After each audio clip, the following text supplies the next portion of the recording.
Seja bem-vindo ao MDA, coloque seu fone de ouvido e viaje com a gente no mundo dos animes.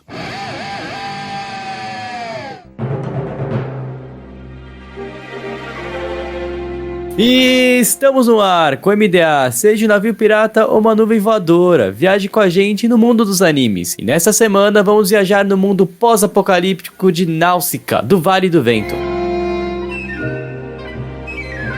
Eu sou o Bruno e Hayao Miyazaki, volta por favor, só mais um filmezinho, só mais um. Sai da aposentadoria, só mais um, vai. Aqui é o Vupix e eu sempre fico na dúvida. É Náusea com 2A no começo, com 2U ou 2A no final? Português é 2A no final. 2A e 2A, se eu não me engano. E tem aquele acento que ninguém nunca lembra o nome, que é os dois pinguinhos em cima. Pois é. Daqui no japonês é Náusica. É mais fácil. Eu nem sei o nome daquele acento que tem no final, o acento gráfico tem dois pontinhos em cima. Trema, né? É que a trema não existe mais na língua portuguesa, né? Exatamente. O Vupix que vive no Japão tá sabendo mais da língua portuguesa que o moleque vive aqui, tá vendo? É assim que ele fez de escola. É isso. Muito bem. Português não foi minha matéria forte de ensino médio, né? Pelo amor de Deus, pô. Tá aprendendo mais japonês que português agora recentemente, tá vendo? Fato. Pior que é uma verdade. Pior de tudo que é uma verdade. Aqui é o Carlos e seguinte, Náusea até hoje é o meu filme favorito da Ghibli. Então não vai ter parcimônia aqui, tá? É o filme da Ghibli que não é da Ghibli, né? Exato. E pra mim ainda é o que eu mais gosto. Então, e outra coisa, cara, leiam um mangá, cara. O mangá é um absurdo. Vou deixar claro, a análise do Carlos não será imparcial, né? Então, seguimos o jogo. Será totalmente parcial. Aqui é clubismo pra... Pô, se você quiser saber sobre clubismo, sobre reforma da língua portuguesa e sobre Náusica do Vale do Vento, depois dos e-mails.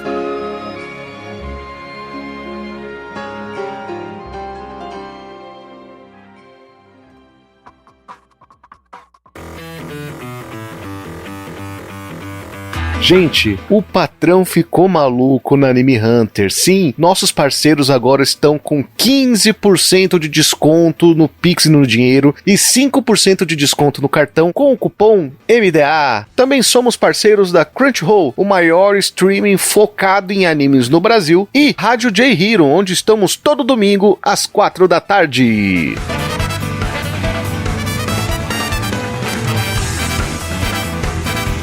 De volta com os e-mails, hein, Bruno? E aí, galera, e-mails! Já temos mensagem, né, do MDA 212. Dicas de quadrinhos nacionais, parte 2. Participei do primeiro, ali, pessoal do Tropa do Lamen também. Grande abraço, Caio do Tropa do Lamen. Isso aí. O pessoal do Tropa do Lamen aí que faz um trabalho essencial e que veio aqui também dar dicas de quadrinhos nacionais junto com a gente. E a primeira mensagem é do Valdo. Ele é quadrinista e ilustrador. Ele falou que publica um mangá lá, Flip Through, que chama Dark Rose. E ele falou que adorou o podcast. E ele diz: sei da importância de canais, sites e mídias diversas que divulgam nossos trabalhos e ajudam a fortalecer o quadrinho nacional, assim como o Tropa do Lamen. Parabéns, adorei o podcast. Já coloquei o MDA como um dos que me acompanha enquanto eu vou desenhando e produzindo os meus trabalhos. Olha aí. Isso aí, muito obrigado pelo apoio, por ter gostado, por acompanhar a gente agora. Espero que a gente possa ser um bom acompanhamento à sua jornada artística. Mas realmente, cara, tá tendo espaço pra poder falar e que bom que o quadrinho nacional como um todo tá vivendo agora um novo momento de ouro, né? Várias obras sendo publicadas,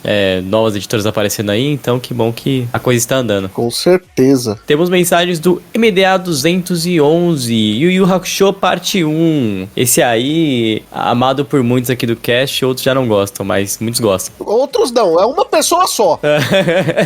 não tem essa de outros. Eu queria jogar nomes, entendeu? Mas já que tá jogando nome, um tal de anão japonês aí, entendeu? A culpa é do Hobbit, porque como ele nunca viu a dublagem brasileira, ele acha uma porcaria o Hakusho. Falo mesmo, ele disse isso. Ele se recusou a gravar, vamos deixar claro isso aqui. E o Gui, cafezinho gelado, grande abraço, Gui, tá sempre com a gente. Manda o seguinte: Yu Yu Hakusho e Gurren Lagann pra mim são duas obras únicas e perfeitas. Minhas séries conforto que quando estou querendo ver um anime repetido, o que acontece a cada 6 meses, depois de 30 CK genéricos, verdade, muitos CK genéricos, faço questão de maratonar de novo, ainda mais porque Yu Yu Hakusho tem no YouTube completinho e dublado. Só faltou cantar a icônica abertura em PTBR no Corre Corre da Cidade Grande. Muita gente pastou só, né? E aí, grande ícone da música brasileira. Cantada aí, muito bem também pelo grupo Yu 20. Yu 20. Inclusive, né, a gente tá devendo o Tengen Toppa Gurren Lagann, né? Meu, a gente tá gravando tanto anime clássico ruim que a gente não grava os bons, né, cara? Incrível isso. Olha, você tá falando que o Yu Hakusho é ruim? Não, pô, eu tô falando que todos que a gente tá gravando de clássicos, tem muitos que a gente grava que são ruins. Ah, tá. Olha aí, o cara se entregando, ó. Não, pô, calma lá. Também tem mensagem do Marcos Santos. E ele falou: simplesmente o melhor de todos. The best of the world. Goat dos animes, né? Tem que respeitar o Yu Hakusho, pô. E agora, mensagem do MDA 209, Animes Decepcionantes, parte 2. Inclusive, antes de ler os comentários, fica aqui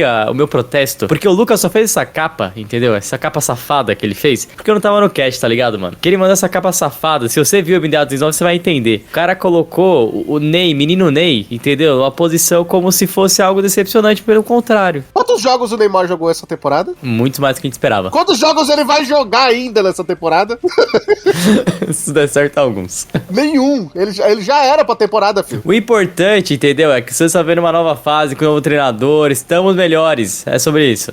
Mas o Marcos Santos diz o seguinte: o que estraga Solo Leveling é a obra-prima mesmo. Obrigado pelo podcast, excelente episódio, como sempre sou fã desde Animistic Cast. Olha só, de ter um ouvinte desde as antigas, hein? Muito obrigado, hein, Marco, por acompanhar a gente. Opinião polêmica, hein? É, então, polêmico isso aí. Se falar isso em voz alta, capaz de arranjar treta. Falar em pessoa que acompanha a gente desde os primórdios aí do MDA, tem mensagem também do Odair, né? Ele falou: Guaraná? Caraca, ele tá vivo? Ele tá vivo e calvo ainda, meu amigo. O melhor comentário que eu tô agora, cara. Guaraná, caraca, ele tá vivo. Pois é, Guaraná ainda está entre nós. Calvo, virou um Abad, né? Mas o importante é que ele tá aí. Inclusive, logo mais terá mais episódio aí com o Guaraná. Reuniram a Trindade, né? O Trindade do podcast. Não. Não foi isso, não. É verdade, né? A Trindade é outra coisa. Esse é o proibido. É o proibido.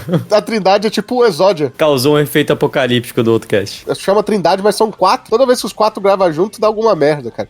Alguém toma esposa, um dia a gente vai tomar algum processo, é uma merda. Dito isso, MDA 001, Hunter x Hunter, Exame Hunter, o Breno Reis comentou: vou até assistir de novo, muito bom. Hunter x Hunter é maravilhoso, né? Ou seja, provavelmente ele ouviu o episódio do Hakusho e já foi pro de Hunter x Hunter também. Isso aí, muito obrigado, inclusive por ouvir o primeiro MDA, né? Você faz tempo, hein, nossa. Mas obrigado, e sim, pô, Hunter x Hunter maravilhoso. Assim, eu particularmente, pra mim não é o melhor arco de Hunter x Hunter, mas eu gosto bastante desse arco aí também. Inclusive, ao contrário da Shueisha, aqui o Togashi trabalha bastante. Pois é. Bom, Bruno, bora pro episódio da semana? Vamos que vamos! Chegou!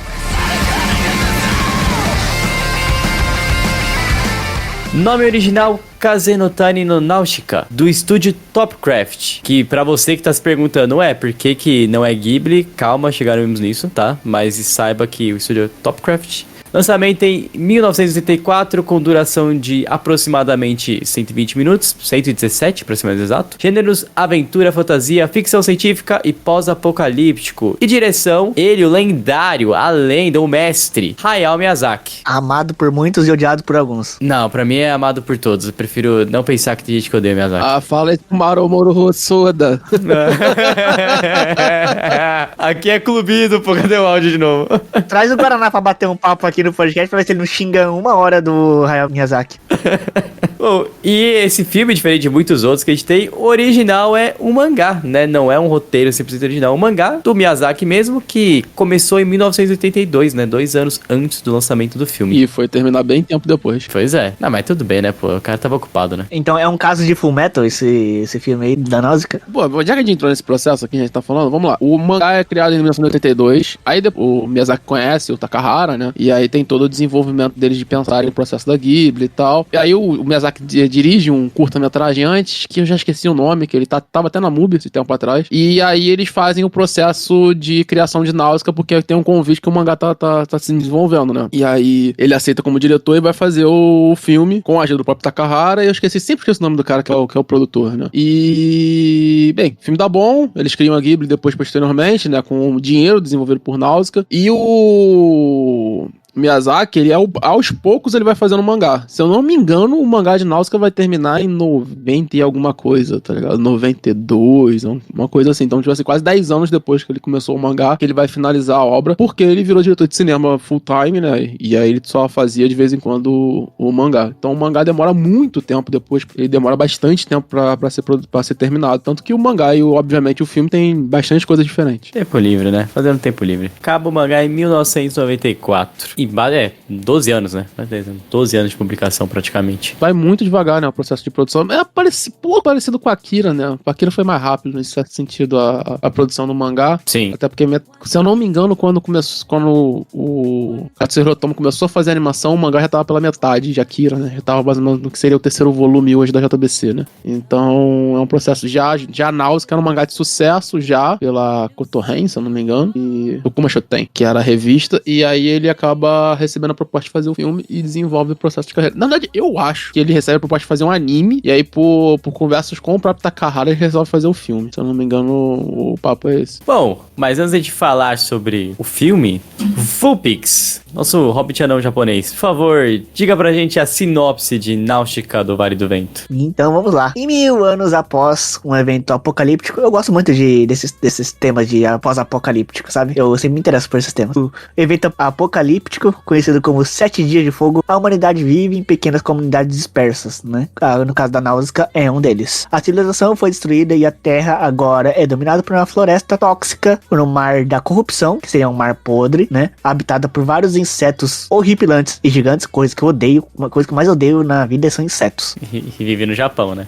Mas enfim. É assim, no Japão não tem tanto inseto assim não, sabe? Não tanto quanto tem, sei lá, em outros lugares, por exemplo, sei lá, Austrália da vida. No Brasil. Nunca apareceu uma barata onde eu moro, sabe? Então, mas tá cheio de barata por aqui também, dependendo do lugar que você mora. Então, já fica uma dica aí pra você que quer morar no Japão. Enfim, voltando pra sinopse, né? Por esse mar de corrupção que são habitados por insetos gigantes. E a nossa protagonista, a princesa Náusea, do Pacífico Vale do Vento, né? Que é uma dessas comunidades dispersas, citado anteriormente, né? Ela tenta estabelecer uma convivência harmoniosa da natureza hostil com todo esse povo aí, mas a sua paz ela é ameaçada quando uma nave de um reino de Tolmekia cai em seu vale. Isso aí. Bem como os filmes do Miyazaki, né? Depois a gente vai perceber isso em outros filmes, mas sempre tem essa parada de a relação da guerra com a história do filme, a relação de tudo, né? Assim, o Miyazaki, todas as obras dele são muito guiadas por essa questão da guerra, em especial pela Segunda Guerra, devido ao episódio pessoal que ele passou, mas não é exceção aqui, né? Então, por mais que essa é uma precursora, vamos dizer assim, né? Veio antes dos famosos dele, mas sempre desde esse ponto já tem esses elementos, né? E essa questão de... Eu acho que é o principal que o filme vai falar, né? Essa questão de como existe um equilíbrio entre a natureza e a modernidade, né? Natureza e humano.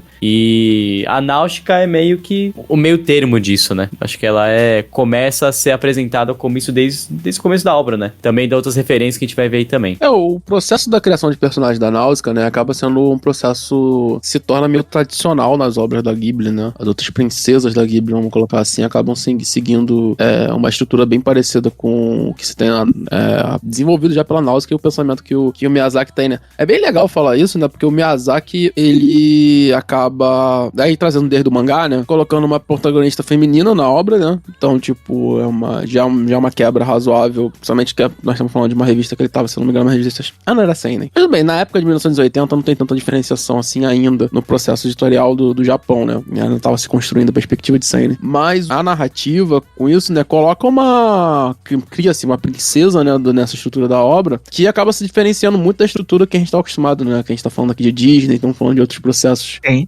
Ao redor do mundo, né? E a Náusea foge completamente dessa narrativa, indo muito mais em direção a coisas que o Miyazaki bebe, outros diretores bebem mais nesse sentido, né? O próprio, que a gente comentou, o Hosoda e o Shinkai, que é alguns processos tradicionais japoneses de pensar, né? De trazer o folclore e as tradições japonesas para dentro das narrativas, assim, reinventá-las e utilizar elas como base, né? Miyazaki faz muito disso. Takahara também faz um pouco disso, mas Takahara é um pouco mais pé no chão, né? Mas se a gente for pegar como é que é o último filme do Takahara? Conto da Princesa Kaguya. Ah, isso aí. Isso, é o último filme do Takahara vivo, né? Ali a gente tem umas construções diferentes, né, e tal, mas é uma busca no folclore japonês de se trabalhar com isso. E os filmes da Ghibli, no geral, tem muito disso, né? Totoro é isso, basicamente, né? Então a gente tem muito dessas narrativas sendo construídas. E aqui, Náusicaa é o embrião de tudo, né? O que a gente tá falando aqui, assim, é o embrião dessa narrativa feminina, na obra, né? Nessa narrativa de personagem feminino. É o embrião dessas construções que o Bruno trouxe bem, né? Dessa discussão sobre a perspectiva do desenvolvimento da modernidade humana, frente à natureza, a poluição, né? Que é um tema recorrente e tão... Sim. Claro, e tão falado sobre o que o Miyazaki gosta, relações interhumanas, como é que elas são. O modo de você coexistir com outro ser vivo também, né? E as relações interhumanas também, né? E aqui fica a dica, porque a gente vai falar mais do filme, né? Mas as pessoas que nunca leram o mangá, leiam o mangá, porque o filme, ele basicamente ele é um arremedo dos acontecimentos que tem nos mais ou menos 2 primeiros volumes do mangá, sabe? Então, com uma finalização e tal. Então, tipo assim, o mangá, ele explora muito mais esse mundo de Náusicaa, né? Então tem coisas que é deixada na obra, no filme, como por exemplo, essas relações dos reinos, o que é a Guerra de Fogo, né, que teve anteriormente, né, os Tempos de Fogo. Isso. Tem uns gigantes e tal, que eles apresentam. Que no filme é meio, assim, deixado de fora, né, eles comentam essas coisas por cima, assim. É mais pra dar um contexto, um background. Isso, eles fazem mais uma construção do que é o passado daquele mundo de Náusicaa, como é que chegamos até aquele ponto, né, eles dão esse tipo de coisa. Esse tipo de coisa no mangá é completamente explorado, sabe? Existe toda uma lore em volta ali no mundo de Náusicaa, da construção. Ele aprofunda muito mais na criação do que é a relação da Náusicaa com os homens, esse tipo de construção, as relações entre os reinos, existem mais reinos na obra, né, que a gente vê. Uhum. Então o mangá é muito mais completo, né, mas o filme aqui, ele faz um trabalho absurdo de construção e de, cara, vamos dizer assim, de resumo, né, do que a Náusicaa quer falar, e os temas são os mesmos, né, o processo narrativo se parece, se complementa, mas os temas são os mesmos, então eu até indico pra quem nunca leu o mangá, ver o filme e ler o mangá, porque são coisas, assim, chega um momento que são coisas completamente diferentes.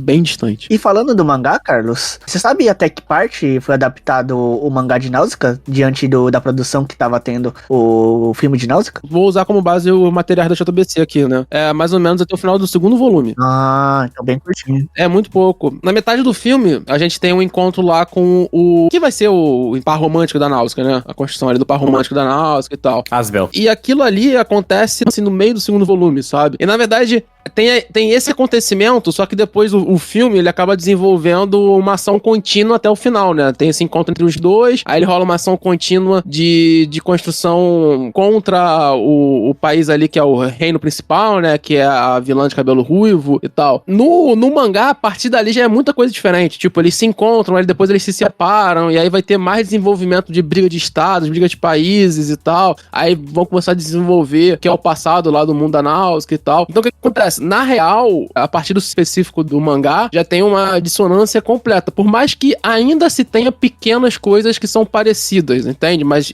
o processo narrativo rola uma dissonância ali. Então, tipo, tu tem uma outra história. A partir mais ou menos do 3º volume já do mangá. Perfeito. Tem uma coisa que eu gosto, assim, não só de Náusicaa, de outros filmes do Miyazaki, mas acho que Náusicaa é o que deixa muito na cara isso, assim, como que ele consegue pensar e criar obras atemporais, né? Tipo assim, a mensagem de Náusicaa, ela tá até hoje, né? Assim, pra hoje, desde da época que foi lançado ali, dos anos 90 até hoje em dia, a mensagem ainda se aplica, né? Então, assim, essa questão de como que a gente consegue ter essa coexistência, né? Entre nós, entre a natureza e aí avançar, né?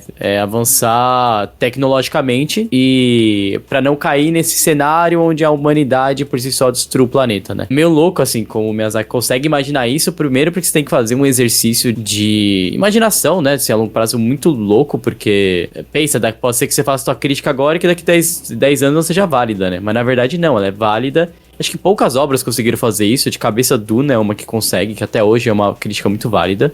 Mas é muito louco assim, de pensar, não só esse, como outros filmes do Miyazaki, né? O Chihiro tem... Caçada Animada eu não vou colocar, porque não é... O roteiro original não é dele, né? Mas outras obras, com Vidas ao Vento, também tem uma crítica que se aplica até hoje, né? Então acho que é meio uma coisa muito louca, assim, que tem nos filmes dele também. Sim, até porque essa trama... Assim, porque, sendo muito sincero, quando a gente já começa a apresentar as tramas de Náusicaa, né? E que são claramente, posteriormente, reutilizadas pelo Miyazaki como abordagens pra ele falar das obras, obras, né? Eu acho que Mononoke é o mais direto, né, nesse sentido. Como modelo, né, assim, você percebe que tem uma formulazinha, assim, né? Você tem uma protagonista que ela consegue dialogar com os outros problemas, né, com os outros personagens. Essa protagonista, ela vai encontrar um mentor que não necessariamente é o par romântico dela, mas pode ser. E aí a trama vai se desenvolver isso, no final vai ter uma tragédia e tudo fica bem, né? É meio que uma fórmula que se repete nos filmes do Miyazaki, né? Mas que funciona muito bem, porque é uma fórmula clássica de roteiro, né? Alguns filmes acabam saindo desse processo, alguns filmes que ele trabalha mais uma perspectiva de slice of life, né? Então, Totoro, Kiki, né? Ele vai pra uma outra pegada. Mas, principalmente os filmes de aventura, né? Que ele acaba trabalhando, acabam tendo esses mesmos estruturas, né? Ou temáticas. Que aí se diferenciam. Mas o que eu acho mais interessante, que eu acho que ainda continua muito vivo esses processos narrativos que o Miyazaki se apresenta, é que já nos anos 80 já era uma quebra, né, muito grande. Então você trazer uma personagem feminina pra ser o centro narrativo da obra, uma personagem feminina forte, ativa, que desenvolve, que faz as coisas, já era uma coisa nos anos 80, ainda não era tão explorado, né. E você trazer uma personagem feminina que é feminina, que eu quero dizer, tipo assim, que ela não é colocada numa outra posição, tipo assim, ela tem os próprios dizeres e as próprias dúvidas dela, não tentam colocar ela com ação de homem que nessa época dos anos 80 tentavam fazer nos processos desses anos 70 também, né? Então você tem uma personagem feminina ali com muito poder de fala, de desenvolvimento, a Náusea é um personagem muito completo, e temas que até hoje se mantêm em voga, né? Como o Bruno comentou. E aí, como ele apresenta isso já nos anos 80, né? Ele continua falando disso, parece que é um processo repetitivo, mas parece que é um processo que envelhece, né? Porque o ser humano não aprendeu a resolver essa merda, né? Pois é. Então, a história tá aí pra ser recontada. O que eu acho é que ele refina esses processos narrativos cada vez mais, né? Então, se a gente for pegar um Vidas ao Vento, o Vidas ao Vento, ele é uma obra que eu acho que o Miyazaki, ele consegue equilibrar muito o tom desses temas que são tão caros a ele, né? Ao mesmo tempo que ele tem a própria narrativa da construção daquele personagem ou daquela obra em si, sabe? Em conjunto com esses temas. Acho que o Vidas ao Vento é o filme mais completo do Miyazaki como cineasta até hoje falando, sendo muito sincero. Até porque a princípio seria o último filme, né? Depois salvou Menina Garça, né? Mas tudo bem. E a gente fala da protagonista Náusea como também uma representatividade feminina dentro da obra, mas a gente também tem que lembrar da Kushana. Sim. Né? Que a Kushana também, ela é outra personagem também com muito foco, que ela também é uma líder nata, né, ali no seu povo, né, que ela vem ali pra história e também traz muito dessa, como que é essa liderança feminina por parte dela, né, pelas visões dela, que é de começo é uma visão totalmente diferente, né, da Náusea, então elas divergem os seus pontos de vista, né, a gente enxerga que ambas têm a sua forma de liderança, a Náusea muito pela sua coragem, pela sua bravura, né, pelo seu proativismo, Kushana não, né, a Kushana que era por poder, né, pelo seu status, né, diferente do que a gente vê com a nossa protagonista aí, da trama em si. Só comentando da parte anterior, do tema de pós-apocalíptico ambientais, que uma coisa que o Miyazaki faz muito bem, né, que sem precisar se esforçar muito, que é de você deixar a pessoa curiosa com o desconhecido, né, é algo que Made in Abyss faz muito bem, né, com o suspense dele, com o ambiente, né, de que você não conhece o que tem ali pra frente, né, no caso aqui a floresta tóxica, né, o mar da corrupção, que você não entende direito o que é aquilo, mas você sabe que é algo muito hostil, né, que é algo muito perigoso. Isso dá uma boa ambientação, né, que o mistério te interessa, né, você quer saber mais o que tá acontecendo por ali. E eu acho que isso é uma coisa muito forte que o Miyazaki faz, e ele trabalha bem sem precisar se esforçar muito. Às vezes você não precisa fazer muito, sabe? Às vezes você deixar algo em branco, deixar algo muito neblinas, às vezes é mais interessante você tentar explicar demais, sabe? Como é que funciona alguma coisa. Cara, acho que é muito por aí mesmo, assim, fazendo um paralelo com o Ocidente, se você pega, pensando assim, né, filmes que tem essa parada de criar um mundo que tá junto com a obra, que é algo meio místico, meio mágico, assim, que... Hoje em dia, Gachiakuta. A gente vai... Avatar, não, Gachiakuta e o próprio Avatar aqui, não o Avatar é Aang, né? É até o Avatar Aang também, mas o Avatar do James Cameron tem um pouco disso, né? O mundo de Pandora tem um pouco disso, assim, né? De você ter uma parte... Talvez o caso, posso falar, você tá falando uma grande merda, mas acredito que não, acredito que tem umas coisas que faz Avatar, a franquia do James Cameron ser viva, é isso, né? Essa questão de existir um mundo por trás da obra, que é o que dá esse gostinho de você querer saber mais, né? É o desconhecido. O que a gente pode mais referenciar, como eu disse agora há pouco, é o que a gente vê nessa temporada atual, né? De que tá sendo gravado o podcast, também tá sendo postado, provavelmente, ou daqui a um tempo. É o próprio Gachakuta, né? Que o Carlos, tenho certeza que já tá valendo faz um tempo, né? Tá vendo anime. E ele tem esse mundo aí construído que a gente descobre que existe um mundo à parte, né? Entre aspas. E a gente fica curioso pra saber o que tem naquele universo novo, né? Aquele mundo, aquele ambiente, que é o que nos faz interessar. E eu acho que Náusea, ela traz um pouco disso também. O interessante que vocês falaram, né? Que, tipo assim, quando você vai fazer uma construção de mundo, tu tem algumas questões a serem trabalhadas já com um mundo tão grande quanto esse. E, no caso, eu acho que, tanto do James Cameron quanto aqui do Miyazaki, eu acho que o Miyazaki ainda vai um pouco mais profundo nesse processo. Que é o quê? Você mais mostrar do que realmente falar, de narrar o que é aquele mundo, esse tipo de coisa. No caso do Náusea, por causa da perspectiva ali de contar um pouco o mundo passado de Náusea, ele ainda tenta explorar essa perspectiva de mundo de uma forma um pouco mais expositiva, né? E no caso do James Cameron, nem tanto. Ele deixa mais as imagens do Avatar, do mundo que ele tá construindo, se apresentar pra gente, e isso é o bom. Mas ao mesmo tempo, o Miyazaki também consegue fazer isso, né? Ele faz mais isso, ele explora mais as imagens em filmes posteriores, né? Como a gente falou, eu acho que o Vidas ao Vento faz muito isso, o Mononoke faz muito isso, né? Eu acho que o grande charme de Mononoke é isso, você explorar. O Castelo Animado é inteiro isso, né? Castelo Animado é nada explicado, né? É assim, você tem que interpretar tudo a partir do que é exibido. Sim, exato, né? Então, você tem outros filmes onde o Miyazaki se predispõe a explicar mais isso. E aqui em Náusea, até porque esse é o grande primeiro trabalho dele como diretor, é pra um lado mais expositivo, até porque, vamos lembrar, ele vem mais de uma narrativa de mangá. E no mangá é um pouquinho mais expositivo, de vez em quando, as obras mesmo do que necessariamente no cinema. Mas ele explica de forma expositiva inicialmente e depois ele deixa à mostra, né, os processos narrativos. Então por isso que eu acho que se engrandece o Miyazaki, ele já tem muito domínio. Quem lê Náusea vai entender que é um storyboard absurdo pra cinema. Quando ele leva isso pro cinema, ele também vai cada vez mais explorando o processo de imagem. Eu acho que isso torna ele um diretor tão grande, tão bom. Porque bons diretores sabem explorar o próprio processo imagético da obra, não precisa ficar narrando o que está sendo apresentado, entende? E com isso conseguem transformar em obras tão belas. E aqui o Miyazaki consegue fazer isso com muita clareza. Também no processo narrativo dele da obra, se baseando muito na narrativa visual das imagens que a gente está comentando, mas também estruturas que funcionam muito classicamente. Então, por exemplo, aqui o Vups comentou da Kishana. Se a gente for perceber, o que o Miyazaki faz logo de cara? Ele constrói uma personagem principal, que é a Náusea, e ele vai construir uma, entre aspas, vilã, ou uma personagem de contraparte, né? Que é literalmente isso. Ela é uma contraparte à Náusea. Então ela é processos muito diferentes de pensamento da Náusea. É quase inverso. E isso funciona muito em estrutura narrativa, né? De a gente ter um personagem que pensa inversamente ao personagem principal, e aí por isso, naturalmente, a gente já tem um conflito, a gente já tem um embate. Estrutura básica de processo de construção de obras narrativas, principalmente no Ocidente. No Oriente, nem tanto. Até por isso eu acho que os filmes do Miyazaki, em especial esses filmes como Náusea, Mononoke, Chihiro, que tem bastante conflito e tal, eles são muito apegados, o pessoal do Ocidente tem muito apego a esses filmes, porque são estruturas narrativas que já funcionam melhor na nossa ótica ocidental. Se você for pegar um Totoro, por exemplo, um Makeki, que não tem construção narrativa de conflito, são filmes que se desenvolvem, eles são mais acontecimentos, eles funcionam muito mais na questão do Kishotenketsu, ali você já tem... É claro que as pessoas adoram os filmes e tudo mais e tal, eu acho que já existe uma barreira um pouco maior. Nesses aqui não, você tem construções bem claras, você tem o par romântico, né, na formação com Abel, você vai ter essa construção da Kishana. Só que aí o Miyazaki, ele tem, naturalmente, né, o tracejo de montar essa narrativa, né, com os parceiros ali, de tipo, beleza, a gente tem a Kishana de um lado, a gente tem a Náusea do outro, a gente já tem os nossos conflitos a partir desse momento, mas a gente vai aproximar elas. Então, quando você vai vendo o filme, você vai ver que as duas são diametralmente opostas, mas elas vão se aproximando em decisões, especialmente decisões, sabe? Então, as decisões da Náusea cada vez ficam um pouquinho mais parecidas com as decisões da Kishana, e as decisões da Kishana ficam mais parecidas com as decisões da Náusea. Então,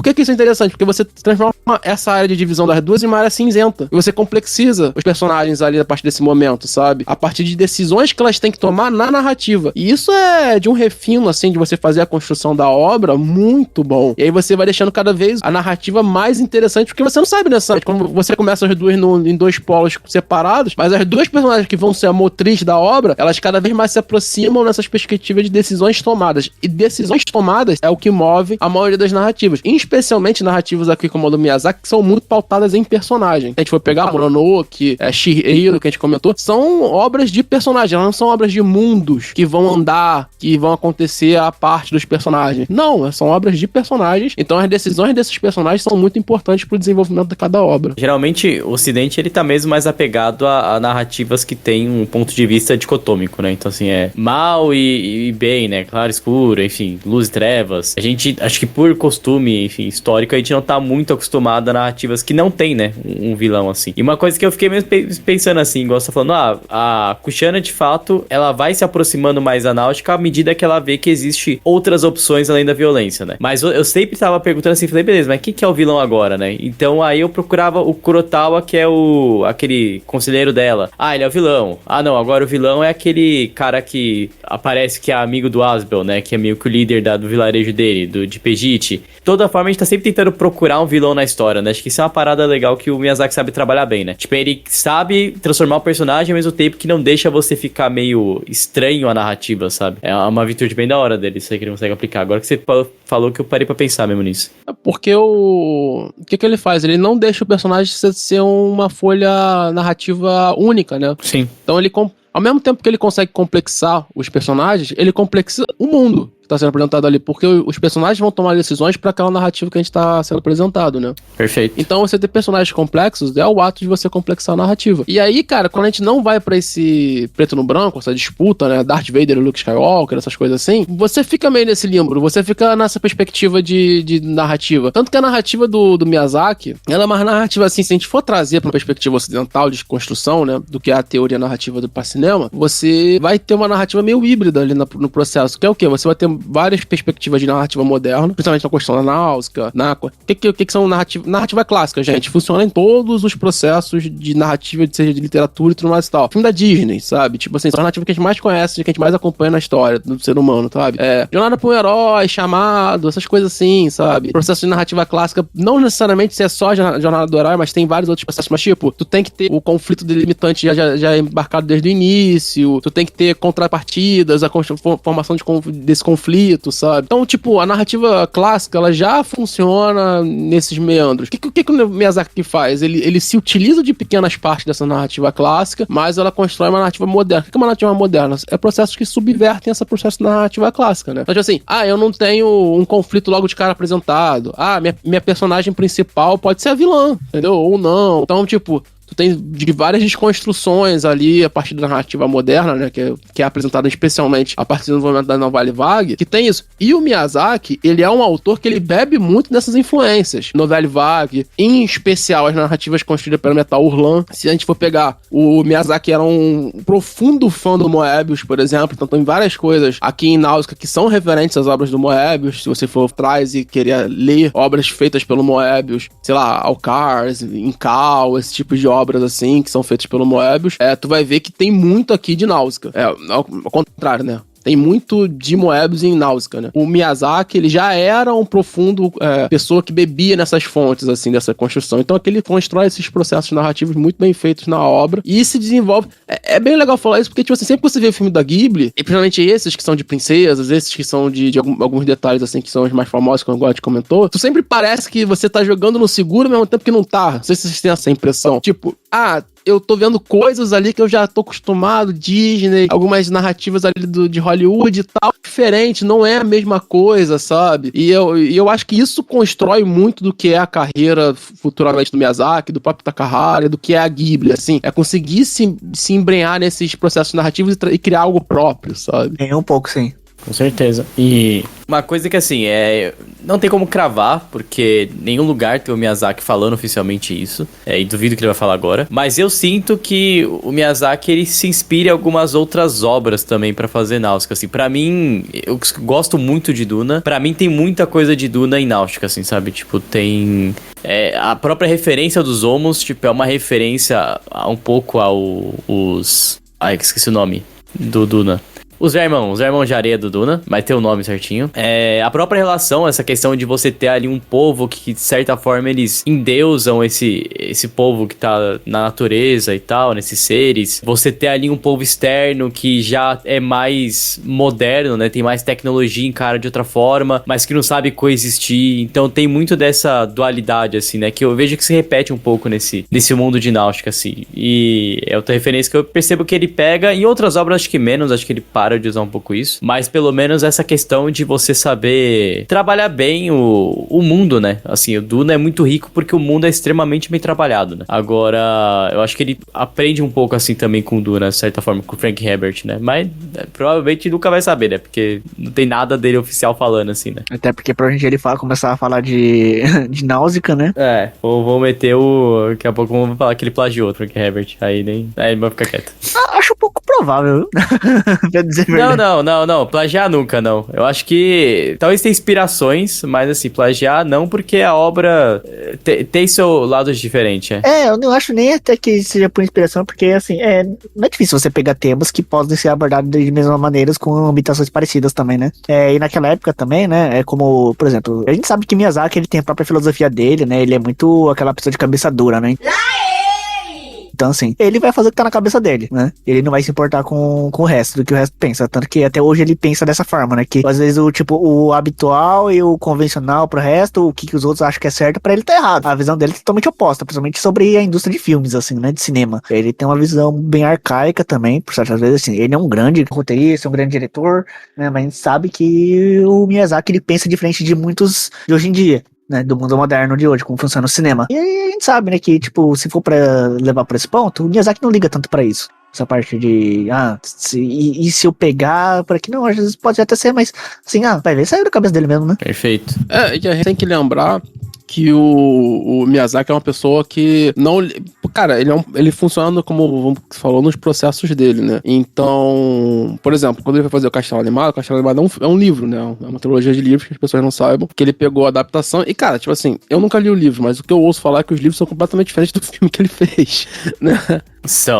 É bem diferente. É bem diferente. É outra parada. E aí, ele na cabeça dele, os processos funcionam do jeito que ele melhor entender ali, né? Tanto que ele foi produtor executivo do filme Filho dele, né? Que é o Contos de Terra-Mar, que também é uma outra sequência de livros, né? A qual também é razoavelmente diferente do que é apresentado nos livros. Então, a gente consegue perceber que ele não tá muito predisposto a, tipo assim, vou fazer uma adaptação muito estruturada ou algo parecido. Inclusive, no caso de Náusea, em específico, né? Já vinha do mangá, né? Então, tipo, ele já tinha essas ideias desenvolvidas para o mangá. O que ele fez, na minha perspectiva, foi dar uma enxutada no que ele já tava pensando pra desenvolver o mangá. E eu acho que foi um pouquinho, entre aspas, mais direto. Como o mangá, ele teve mais tempo de construir e tudo mais e tal. E assim, vamos ser sinceros, o mangá, como a gente já comentou, teve 12 anos de produção. Em 12 anos, cara, você muda muito como pessoa. Seus pensamentos. E as ideias, né, cara? Com certeza. Alguns temas que você quer abordar. E aí, eu acho até que isso ocorreu no mangá, de ele abordar outras coisas, outros parâmetros, outras coisas, aonde que no filme ele já foi um pouco mais direto, mais conciso pra se construir. Sobre referência, cara, a única que eu tenho certeza é o Moebius. Assim, Moebius e o Metal Hurlando um todo e mais a novela Vague, porque o Miyazaki até já teve entrevista dele junto com o Moebius falando sobre tudo mais e tal. E, cara, você vê coisas que são idênticas. Tipo, o aparelhinho que a Máusea usa pra voar, ele tem,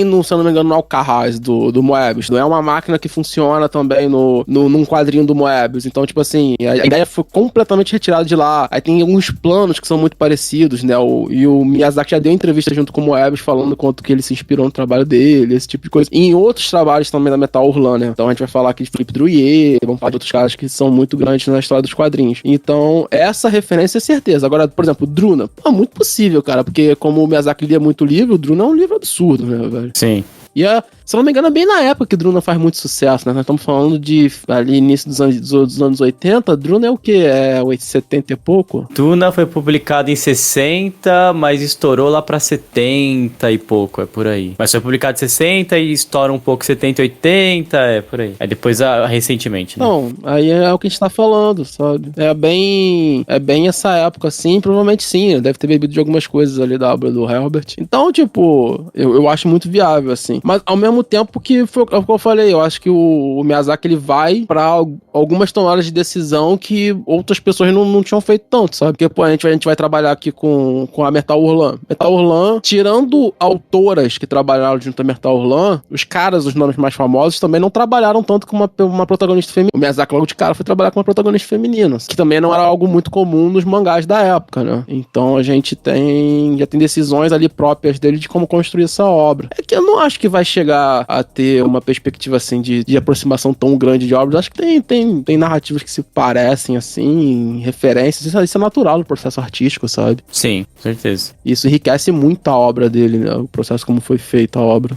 Que talvez fala, nossa, mas o cast não é de Náutica, Vale do Vento, que a galera tá há 15 minutos discutindo sobre Miyazaki. Porque não tem como, tá, galera? Miyazaki é uma lenda da indústria japonesa, né? Tá tudo interligado, na verdade, né? É que assim, processo de construção também. Sim, sim. Não tem como falar de um filme da Ghibli sem falar do Miyazaki. E a gente só repetiu o que aconteceu no filme, vocês também já viram o filme, né? Ou se não, vai ver agora, né, pô? Porque, Pô, é um filme de 84, né, gente? volta lá pra ver. A gente fala das referências que o filme pode ter, que é o D, também é muito falar do filme, sabe? Sim. Porque, por exemplo, quando a gente vai comentar sobre o Moebius, sobre a parte de ficção científica da obra, a gente tá usando como referência, cara, ali você entende algumas perspectivas de criação do mundo, como é que é a arquitetura daquele mundo de Náusea, pô, da onde que ele tira um aparelhinho que voa com ela ali, quase como uma prancha e tal, sabe? Tipo assim, essas construções imagéticas que a gente tem na imagem, que são muito referências de Náusea, elas vêm de algum lugar, sabe? Tipo, você não constrói esse tipo de coisa do nada. Por mais que, por exemplo, vestimenta, eu não sei de onde que o Miyazaki e a equipe dele de produção ali começou a pensar nesses processos de vestimenta, uma vestimenta meio de futuro, ao mesmo tempo que é meio retrofuturista, sei lá, entende? É uma coisa muito própria ali da obra, da vivência ali, da construção daquela obra. É uma coisa meio medieval futurista. Isso. Entende? Que hoje em dia tem um nome específico pra essa perspectiva de medieval com futuro. Assim, o Mona foi um filme recente que misturava muito isso, sabe? Meio steampunk, mas não sei se é muito steampunk, não, cara. Eu não enxergo muito steampunk, Não chega a ser um steampunk. Não chega a ser um steampunk, assim, não. Eu também concordo. Por mais que tenha beba muito dessas perspectivas do steampunk. Porque, por exemplo, não tem muito no filme, né? Mas os gigantes de fogo, eles são meio que uma tecnologia meio steampunk, assim, no mangá, sabe? E ali a gente faz essas construções. Mas, por exemplo, o que são os homos? Cara, os homos me parecem muito uma construção própria de perspectiva do Miyazaki ligada ao folclore japonês, sabe? Me dá essa impressão. Não sei, o Vulpix pode falar um pouco mais dessa questão de folclore japonês aí com insetos, essas coisas assim, não sei se tem. Mas parece muito ele tirando isso. O que tem aqui é bastante com aqueles que falam de... que tem de kaiju e aqueles de yokai, né? Mas com inseto realmente é difícil. Teria que dar uma pesquisada pra lembrar. Os obras são mais voltados pra inseto, né? Não é necessariamente os yokai, né? É que assim, o tanto que tudo ali do ambiente é inseto, né? Mas o homo é a única coisa que eu fico pensando o que seria um homo. E é bem diferente, né? Ele é alguma coisa pegajosa, que rasteja, parecido com, sei lá, tipo... Não é tipo uma barata, né? Mas é tipo é algo parecido com uma barata, né? Algo parecido com uma barata, um tatu barata, sei lá. Tipo aquele tatu bolinha, só que barata. Mas não é um tatu, é que é algo parecido com uma barata, tipo... É que tem várias espécies que são parecidas com baratas, né? Mas... Um besouro, né? Uma coisa assim. Parece um besouro, mas que assim, é que ele tem vários olhos, né? E ele é tipo, assim, é um bicho com várias pernas, né? Várias patas que rasteja, tem uma casca grossa por cima. E isso é tudo, né? Vários olhos em cada parte do corpo e que muda de cor. Então, assim, é uma coisa que sai da cabeça dele. E a gente aceita, né? Porque é uma fantasia, é um mundo desconhecido. Aqueles bichos que são parecendo umas larvas que tem, sabe, no começo do filme, que aparece uma nave lá que tá caindo e aí a Náusea pega o plantador dela lá, vai até a nave, ela vê que o visor tá tudo coberto com aqueles insetos. Sim. E aquilo é tipo como se fosse umas larvas. Sim, sim. É uma parada dele também, eu entendo assim, né? Essa questão de ele trazer, porque o inseto é meio que uma parada grotesca, assim, na nossa visão, né? Tipo assim, algo que a gente quer ter nojo, né? Então, é meio que uma crítica dele também. Eu sou uma pessoa que eu tenho nojo de inseto. Tipo, eu odeio inseto. Tipo, eu odeio até pernilongo. Então você não pode morar na praia. Você não pode morar na praia brasileira, meu amigo. Tanto que você vai ter de problema com o borrachudo, vai ser brincadeira. Eu odiaria. Cara, eu odeio mato, tá? Eu odeio mato. Da parte da construção, né? Da parte de ambiente quanto a essa parte de seres, né? De insetos, seres desconhecidos. Eu acho que Náusea trabalha muito bem. Porque, assim, pra você trabalhar com essas coisas, principalmente essas partes de fantasia, o Náusea, ela tem... Parece que ela tem, sabe, tipo, bem estruturado o que ela quer te passar. Principalmente pelas mensagens. Porque, assim, uma coisa que tá bem clara em Náusea, qual é a mensagem que ela quer te passar? passar, né? Tem a parte do que são os seres humanos, a forma que eles pensam, né, contra esse ambiente, por tudo que aconteceu com essa parte da lenda aí dos 7 dias de fogo, e por tudo ter acabado dessa maneira. E tem a parte também que é a natureza em si, que são os seus folclores que vivem aí, né? Não são folclore exatamente, né? Mas os insetos que vivem ali, né? O seu desconhecido. E Náusea, ela é a parte que faz meio que ela interliga esses dois pontos. O povo com esse ambiente. Que ela é uma pessoa diferente dali de todos, que ela meio que entende as intenções, os sentimentos e como funciona a racionalidade desses seres desconhecidos. Ela é quem se põe à frente pra tentar resolver todas as situações e os problemas. Ela quem tenta, logo no começo, ajudar aquele besouro gigante, não sei o que era aquele inseto voador, né? A voltar pro seu lugar pra não gerar um conflito muito maior, né? Ela guia. Ela tem compaixão, né? É a primeira que tem compaixão por eles, né? Ela tem compaixão por ele ter uma vida também e ela entender isso, né? Outra é que a gente vê também no final, que ela é a pessoa que, entre aspas, quase se sacrifica, né? Pra levar o Homo de volta pra sua família. E também, quando o Homo, ele gera vários daqueles tentáculos, né? Que tá ela e a Kushana ali. A Kushana, ela vai dar um tiro no Homo, e aquilo seria totalmente catastrófico, pelo que a gente imagina. A Náusea, ela fala, não atira. O Homo envolve com os fios, né? Dos tentáculos nas duas. E ela enxerga através, sei lá, de uma energia meio telepática ali, um sentimento do Homo e quais são as intenções dele, né? E ele também entende que a Náusea não apresenta perigo pro Homo. E aí, nisso, eles meio que ficam, entre aspas, em paz, assim, né? Aquela coisa do animal, né? De que se você não me apresenta perigo, não vou te fazer algum mal. Sim. É mais ou menos nessa parte, assim, que Náusea tenta passar um pouco da mensagem. Ela tenta chegar com sentimentos, né? Porque até o momento ali, pros outros, os insetos eram inimigos, né? É o primeiro que ela... Nem inimigos, mas coisas no caminho, né? Porque é o desconhecido. Você tem medo do desconhecido. Ainda mais a questão do mar e tal. Então, assim, a primeira é que ela consegue enxergar que, não, existe talvez sentimento ali, existe algo pra se ter compaixão. Aí você tocou num ponto que é mais curiosidade. Ô, Carlos, você que leu o mangá, a parada dos gigantes de fogo, eu acho que eu tava pensando numa linha que talvez seja certo. Eu entendo que a parada do gigante de fogo é meio que uma analogia que o Miyazaki faz às bombas. Você tem armas que são muito perigosas, que ninguém pode ter, porque se tiver vai dar merda. E quando tiveram, deu merda no mundo. E só que no filme não fica tão direto porque não tem tempo dele aprofundar muito isso, né? Tipo, ele só fala que existe tal, coloca ali, mostra que faz a crítica dele, de que, olha, mesmo ter aquilo não resolve de nada, né? Porque a natureza consegue ultrapassar isso, mas que pra mim fica um pouco no ar. Aí você até que leu o mangá, eu falei, pô, o que é o gigante de fogo no fundo, assim? Tipo, tem mais exploração sobre isso no mangá ou não? Tem bem mais exploração. Eles são uma arma mesmo, assim, só pra deixar bem claro. Desenvolvida por humanos. O Miyazaki, ele vai até um pouco mais longe nessa exploração. Porque o que acontece? O Miyazaki aí, ele vai usar aquele recurso narrativo mais tradicional de, tipo assim, os personagens também não saberem o que é aquilo, e aí eles estarem no processo de descoberta ao mesmo tempo que a gente, como público, vai aprendendo. Então ele faz esse processo narrativo. Pra não dar muito spoiler do mangá, porque eu acho que as pessoas podem querer ler aqui, né? Além de ele se entender como arma, existem mais coisas em volta ao Gigante de Fogo. Processos de tecnologias antigas, processos de desenvolvimento energéticos antigos, sabe? Aonde que ele vai tramando essa discussão desse Gigante de Fogo. Só pra vocês terem uma noção, eu falei aqui que o Náusea, ele vai mais ou menos ali até o volume 2, o filme, né, de adaptação e tal, mas já tem coisa diferente a partir daí. Por exemplo, ele já tem uma exploração do Gigante de Fogo já nos 2 primeiros volumes, entendeu? Ele já tem uma outra trama desenvolvida nesse meio. Já introduz essa narrativa que não foi apresentada no filme. Eles cortam isso do filme, dando mais um parecer, como a gente comentou, de ser algo do passado que existiu naquele processo aí do filme, né? Eles cortam isso e vão mais diretamente no embate ali da Kushina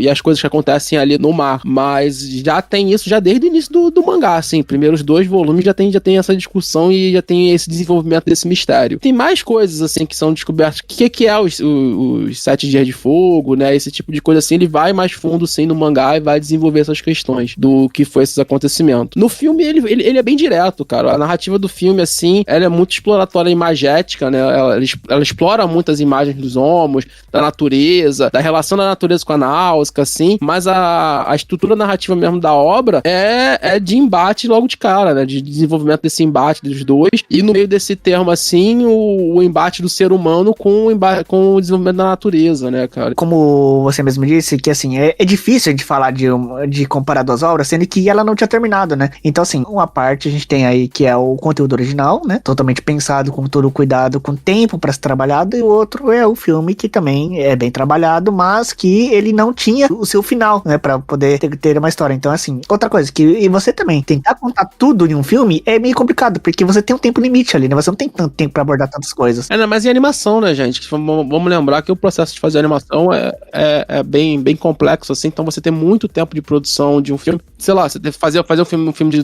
de animação de 2 horas é muito mais complexo, assim. É questão de produção do filme mesmo do que um filme live action. O filme live action pode ter mais tempo que você reduz ali no corte. A animação tem que ficar acertando as coisas, tem que fazer frame por frame, principalmente nessa época que era frame por frame mesmo, né, que é a animação 2D tradicional. Tu tem todo esse peâmburo, assim, que não permite tanto essa construção. Cara, eu gosto de pensar os dois como obras meio, assim, são 2 obras que funcionam no mesmo universo, mas elas são 2 obras distintas. Uma é mais direta sobre alguma coisa, e a outra ela vai embarcar muito mais nesse desenvolvimento. Quem gosta de world building, essas coisas assim, eu adoro. O mangá abraça mais essa ideia, assim, né? E quem tem mais curiosidade sobre esse mundo de Náusea e tal, vai ter muito mais disso no mangá. Então eu gosto de tratar as 2 obras quase como coisas muito diferentes, assim, da perspectiva de tomada de decisão, dos personagens e tal. O personagem da Náusea cresce muito no mangá, então tem bastante coisa diferente, assim.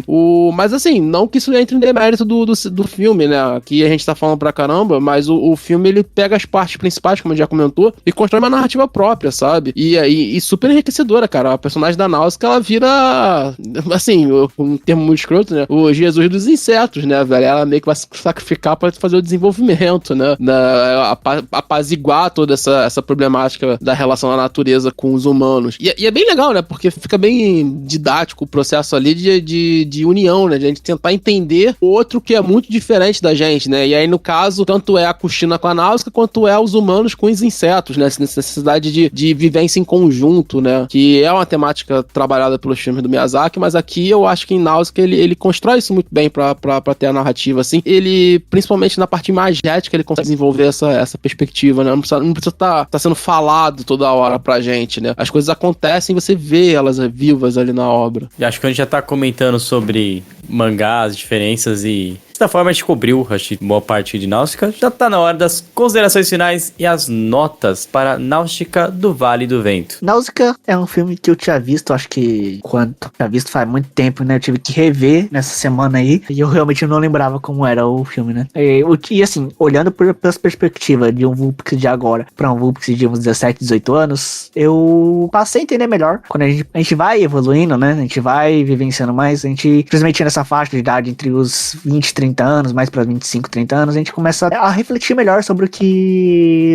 alguma coisa, né, alguma obra assim, tenta passar de mensagem, né? Eu acho que as mensagens aqui estão muito bem claras pelo Hayao Miyazaki. E assim, é um filme que, embora a gente não tenha explicado tanto assim sobre a parte da diferença de pré-Ghibli e Ghibli, né? No caso, o estúdio Ghibli, ele foi fundado em 85. E o lançamento do filme foi em 84. Esse pode ter sido, no caso, um dos filmes que ele foi o precursor de tudo e que ele deu base para o que poderia ser no futuro o estúdio Ghibli em si, né? Porque a gente vê muito que o Ghibli tem pontos que são semelhantes nos seus filmes. Essa parte de trabalhar uma crítica social, de você ter conflitos políticos da humanidade, você ter temas muito bem estruturados, e isso vem muito da mentalidade genial que é o do Hayao Miyazaki, por isso que ele é tão aclamado assim, e tão bem premiado como ele deveria ser. Náusica, ela traz uma coisa que é muito importante, principalmente naquela época, que como nossos amigos podcast aqui disseram, que é a importância do protagonismo feminino, da liderança feminina, né, de mostrar sua força, de que ela também tem a sua força, que ela também tem o seu poder, de tomar a frente de uma situação, mas sem tentar colocar como se fosse no papel de um homem sim, mas sim como ela fosse no papel de uma mulher mesmo, sabe, a mulher tendo os seus livre-arbítrio, né, tudo isso daí. A gente vê que é uma trama construída de uma forma muito interessante, baseado num world building que você não precisa expor tanto para explicar ela, porque ela é mais expositiva do que explicativa, e você mostra mais do que você explica, e isso tá perfeito bonito, assim, né? Você trabalhar dessa forma. Até porque coisas que hoje em dia tá um pouco engessado, coisas que a Netflix faz muito com suas obras originais, é que a Netflix, ela não produz, assim, eu posso estar errado, mas é uma percepção minha, que a Netflix não produz mais obras, né? Não produz mais séries, filmes hoje em dia, no seu original Netflix, esse tipo de filmes e séries que elas são expositivas. Tudo ela precisa explicar, toda a cena que tá acontecendo, ela precisa estar explicando pra você poder, assim, se você fechar o olho e escutar só o que tá acontecendo, você entende tudo. E isso, pra mim, assim, é algo que é bem diferente dos filmes do Miyazaki, sabe? Que ela é muito positiva. Por exemplo, Chihiro. Tem aquela cena maravilhosa, a cena do silêncio, que a Chihiro tá no vagão do trem, quase no final do filme. É uma cena expositiva, reflexiva, é um silêncio que você começa a refletir sobre tudo que aconteceu naquele filme. Eu amo cenas, assim, do completo silêncio, sabe? Do vazio, aquela cena do vazio, que você fica reflexivo. E eu acho que é mais ou menos por essa ideia.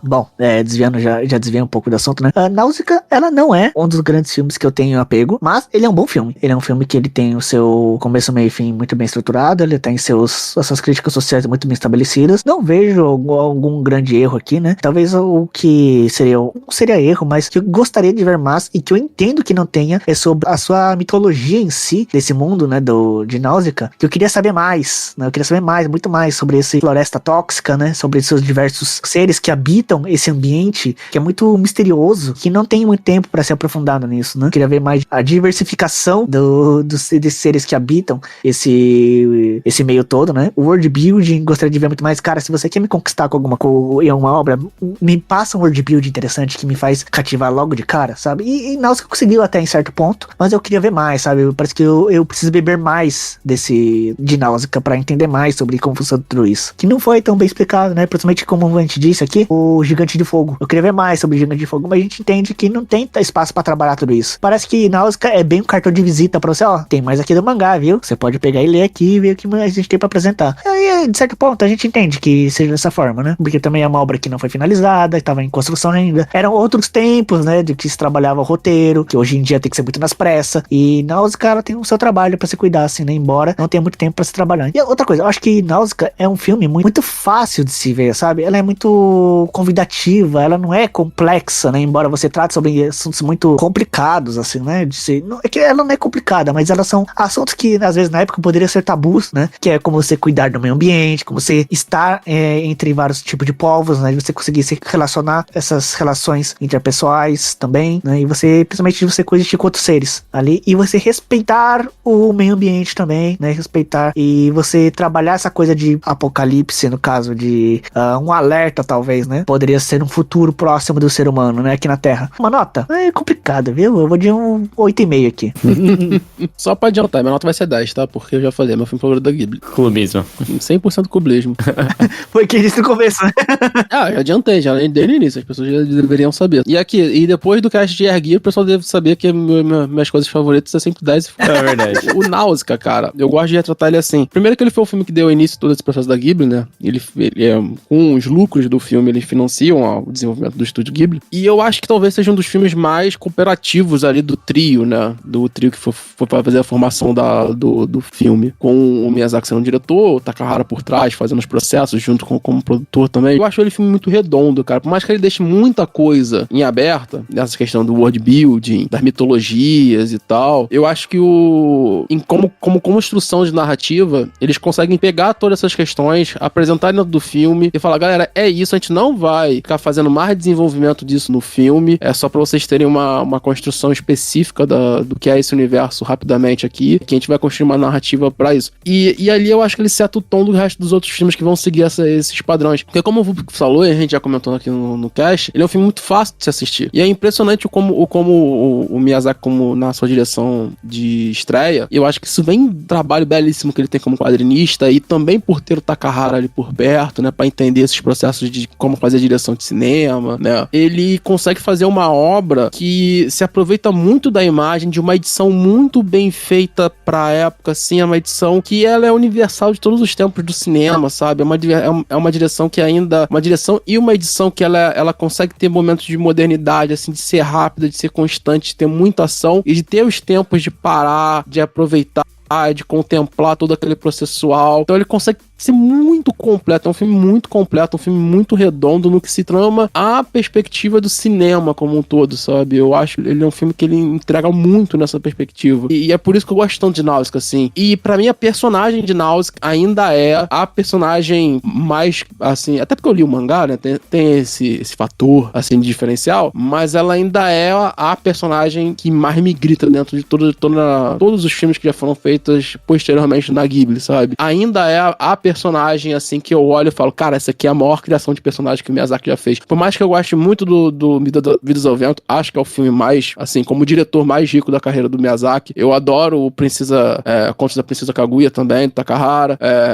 Vai ter outros filmes como Chihiro, que é uma personagem super complexa, super bem feita, é um filme muito redondo, absurdamente bem construído. Mas ainda assim, eu acho que o único personagem maior que a Náusea que existe na história da Ghibli se chama Totoro, porque é um bicho gigante maravilhoso que a gente não entende. Existe magia em volta dele, literalmente. Né? É um bicho mágico até pra fora do cinema. É o Totoro, por explicações. Exato, tanto que ele virou o símbolo do estúdio, né? E depois do Totoro, pra mim, a Náusea é o maior, assim, símbolo que tem pra Ghibli. E aí eu acho que o filme, ele tem tudo isso. Ele tem todo esse peso, ele tem toda essa construção. Cara, é um filme de 84 que ele ainda é, pelo que a gente já comentou, os temas são muito modernos, os temas são muito atuais, a direção é muito bem feita, a direção é muito atual, a edição também. Então, tipo assim, cara, é um filme que pra mim ele é completo. Por mais, tem esses detalhes que a gente já comentou aqui, assim, de animação, que são complementados no mangá futuramente, pelo tempo que o Miyazaki tem de fazer a obra. Mas é isso, gente. Pra mim, vejam todos os filmes da Ghibli, até os piores que vão ter. Vai ter uma fase da Ghibli ali que é um pouco pior e tal. Mas, assim, vejam todos, cara. Todos eles vão ter alguma coisa muito interessante, sem contar a parte de animação, né? Que é um espetáculo à parte. Bom, Náusea do Vale do Vento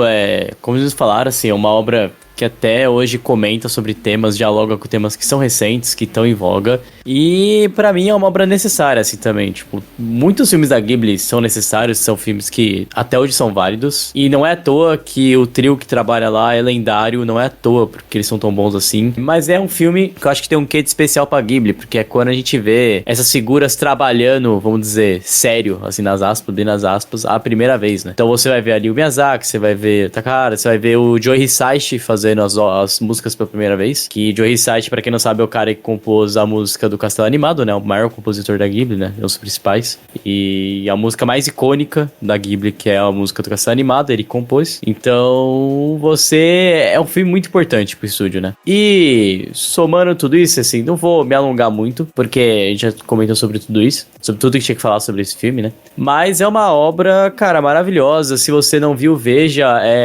recebeu o seu remake aí, não sei se faz tanto tempo, né, que teve os remakes do Náusea, e vai receber um agora em 4K, né, que vai estrear nos cinemas brasileiros aí. Vai ter o festival aí, todos remasterizados em 4K vão começar a passar, né? Acho que agora, na data de gravação, tá em Princesa Mononoke, e eu não sei qual é o próximo, mas pelo que entendi, são todos. Vamos lá, vamos explicar. O festival da Ghibli vai acontecer em vários cinemas ao redor do país. Tá. Então, a primeira etapa vai passar um grupo de filmes da Ghibli, e na segunda etapa, que vai acontecer em 2026 só, vai passar outro grupo de filmes da Ghibli. Eu não vou lembrar agora quais são, mas se eu não me engano, o Mononoke é só em 2026. Por exemplo, esse ano tem Náusea. Em São Paulo tá tendo Mononoke. Mas não é pra agora, se eu não me engano, é em outubro o filme. Só eles anteciparam, assim. Eu sei que no cinema perto de casa tá tendo, mano, porque me mandaram ad esses dias. Pode ser uma transmissão do próprio cinema, sabe? Não, mas o ponto é assim, agora tá... Enfim, a animação já é bonita, vai ficar ainda mais bonita, né? Como a gente comentou, pô, vejam a obra. Se você não conhece o Estúdio Ghibli, assista, tem obras maravilhosas. Eu, particularmente, Bruno, né, eu gosto mais de os filmes mais, vamos dizer, emblemáticos, mais místicos da Ghibli, né? Então, por exemplo, eu gosto muito de Castelo Animado, é meu preferido até hoje. Gosto muito do Menino e a Garça, que foi recente, né? Porque tem essa parada de você ter que pegar ali e interpretar o mundo. O mundo é muito menos explicativo. Mas Náusea não me desagrada, né? Por mais que ele seja mais positivo e direto ao ponto, ele não me desagrada, né? E minha nota vai ficar como 9,5. Eu só não dou 10, porque pra mim só existe um 10 do Estúdio Ghibli, que é Castelo Animado. Sou fanboy mesmo, carteirinha é nóis. É 10, não existe nada igual Castelo Animado. Você não dá 10 só pra Castelo Animado? Só Castelo Animado, mano. Tiro 9,5. 9,5, Castelo Animado, só Castelo Animado é 10, mano. Aí existe uma categoria chamada assim, notas que o Bruno dá só pra Ghibli. Só Castelo Animado ganha 10. Pra mim é o ápice do Estúdio Ghibli, né? Só pra confirmar aqui, 14 produções vão ser exibidas em 2025 e 18 em 2026. Então, filme da Ghibli no cinema, rapaziada, pra geral ver aí, tá? Sato Company patrocina a gente. Patrocina a gente, Sato Company, exatamente. Gente, entra na Instagram do Sato Company, que se eu não me engano eles confirmaram todos os cinemas lá. Tá? Ingresso.com também, vai aí, galera. Isso, ingresso.com vai ter, vocês vão conseguir saber, é isso. E somando um 8,5, um 9,5, um 10, a gente tem uma média de 9,3, 9,5 para arredondar aí, né? Então 9,5 para a Náustica do Vale do Vento, uma excelente nota. E se você concorda ou não concorda com o que a gente falou, se você quer explicar pra gente sobre essa questão dos insetos ou corrigir alguma palavra que a gente falou errado de português, porque com certeza cometemos muitos erros durante essa gravação aqui, hoje tá difícil. Mas se você quiser deixar sua opinião, você pode mandar e-mail para podcast@mundosanimes.com ou comentar na caixinha de comentários ali no Spotify. Tem outra coisa, tá? Pro pessoal aí que tá ouvindo, o pessoal que tá ouvindo aí os episódios antigos, podem comentar sossegado os episódios do Spotify, mesmo que sejam episódios antigos, porque ele cai na nossa mensagenzinha, mesmo que sejam episódios antigos, ela vai pra nossa caixinha lá em cima e aí aparecem mesmo assim, tá? Então a gente pode ler até de episódios passados. Não se acanhem em pensar que, por episódio ser muito antigo, que a gente não vai ler os e-mails, a gente vai ler também, né? No caso, o Bruno, às vezes o Lucas, o Raul tá sempre aí, né? E vocês estão lendo os e-mails, então sempre olhando o feedback de vocês, beleza? Até aí, galera, gostamos de ler comentários e e-mails, gostamos. O Bruno gosta de quanto? De 6, né? O quê? Tá bem até agora, né, mano? Tá bem esse cast até agora. E se você quiser ser o nosso padrinho, nos apoiar com esse programa, entendeu? Tentar, porque, cara, a vida de muitos participantes aqui não é fácil, entendeu? A vida de muitos não é fácil aqui. Não é fácil você ser santista nesse podcast, tá? Vasco. Enfim, se você quiser, a partir de R$5, menos que a passagem hoje de ônibus em São Paulo, você pode apoiar esse programa, apoiar esse podcast e participar do nosso grupo de padrinhos exclusivo no Telegram, que inclusive está tendo uma campanha, né, um bolão oficial, para adivinhar a altura do Vulpix, que está aqui com a gente. O pessoal do MDA estará em outubro no Japão, Raul estará em outubro no Japão, e vai medir oficialmente a altura do Vulpix, e o ganhador desse bolão vai ganhar um prêmio exclusivo diretamente do Japão. Eu posso ganhar esse prêmio também? Não pode, pô. Não, a altura é tua, pô. Quanto que é mais barato dos padrinhos aí? R$5. A partir de R$5 pode ganhar. Ó, galera, fala pra vocês. R$5? R$5 não paga nem frete de qualquer coisa do Japão pra cá, entendeu? 5 é menos do que o Santos tomou do Vasco, viu? Ah, então é isso, galera. Vocês estão entendendo porque a gente precisa de ajuda, né? Então, É isso. Filhos da mano, tem um programa que eu posso ficar em paz. Quem mandou torcer pro Santos? Ai, cara, não é fácil. Seja como eles: Alex Seliger, Bruno Rezende, Carlos Petroni, Guilherme Henrique, Guilherme Loures, Henry Yamaguchi, Lucas Batista, Nathan Kleiman e Yasmin Gonçalves. Muito obrigado, pessoal. Até o próximo programa. Valeu! Valeu!